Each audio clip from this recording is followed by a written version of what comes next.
முருகா, என் அன்பு பிள்ளையே, நீ மிகவும் நேசித்த உறவுடன் உன் அப்பன் முருகன் நான் உன்னை சேர்த்து வைக்க போகின்றேன்.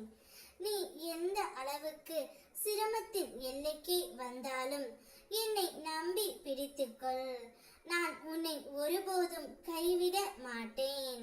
உனக்கு முன் வரும் பாதையில் 2 முடிவுகள் மட்டுமே இருக்கும். ஒன்று, நான் நேரடியாக காப்பாற்றுவேன்.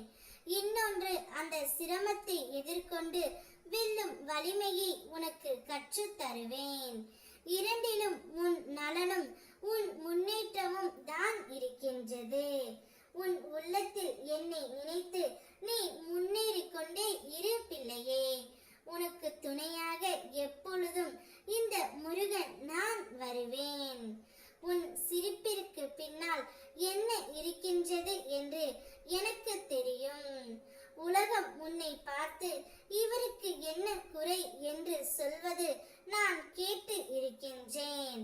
ஆனால் அந்த சிரிப்பின் பின்னால் நீ சுமந்து கொண்டிருக்கும் வலியும் துயரமும் எனக்கு மட்டும்தான் முழுவதும் தெரியும். அதனால் தான் நான் உன்னிடம் சொல்கின்றேன். பிறர் என்ன நினைத்தாலும் என்ன சொன்னாலும் கவலைப்படாதே. உன் மன வலியை நான் உணர்கின்றேன்.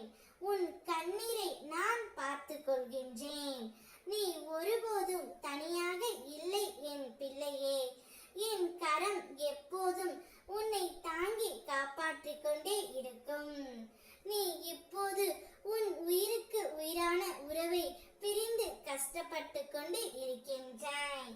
எப்போது நான் அவருடன் சேர்வேன், எப்பொழுது நான் அவரை பார்ப்பேன் என்ற உன்னுடைய கஷ்டம் எனக்கு புரிகின்றது. கூடிய விரைவில் நீ மிகவும் அதிகம் நேசித்த உன் உறவுடன் உன்னை நான் சேர்த்து வைக்க போகின்றேன் தங்கமே. உன்னுடைய வாழ்க்கையில் நடக்கும் ஒவ்வொரு செயலும் என் அனுமதியோடு மட்டுமே நடக்கும். உனக்கு வரும் எல்லா அனுபவங்களும் சந்தோஷங்களும் சிரமங்களும் அனைத்தும் உன் நன்மைக்காக மட்டுமே நான் நடத்துகிறேன் என்பதை நம்பு.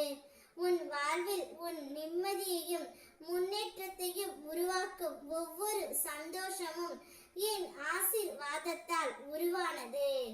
நீ இதை நினைத்து கவலை கொள்ளாமல் மனதை உறுதியாக உணர்வோடு சொல்லிக்கொள். என் அருள் எப்போதும் உன்னோடு இருக்கும். நிச்சயம் நீ எதிர்பார்த்த அந்த நபரையே உன்னுடன் நான் சேர்த்து வைப்பேன். நீ செய்யவிருக்கும் காரியத்தை செய்.